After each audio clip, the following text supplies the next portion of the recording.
Hello বন্ধুরা, তোমরা কেমন আছো? আশা করি ভালো আছো। আর আমিও ভালো আছি। শুভ সকাল সবাইকে। দেখো, আমি স্নান করে পুজো করতে চলে এসেছি। আর আমার রাধারামকে দেখো, আমি এই ড্রেসটা নিজের হাতে বানিয়ে দিয়েছি।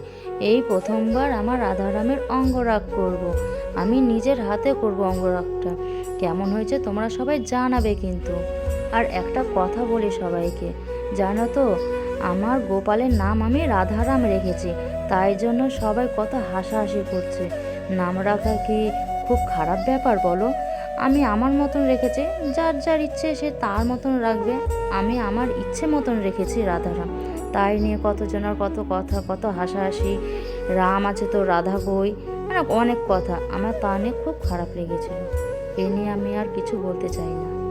আর আমরা চলে গিয়েছিলাম সেই দিনই নদীর পাড়ে। নদিয়া থেকে এক ভাগ্নে এসেছে, তাকে নিয়ে একটু নদীর পাড়ে ঘুরতে গিয়েছিলাম। কোথাও তো তেমন যাওয়া হয় না, ওই নদীর পাড় ছাড়া কোথায় বা যাওয়া হবে বলো?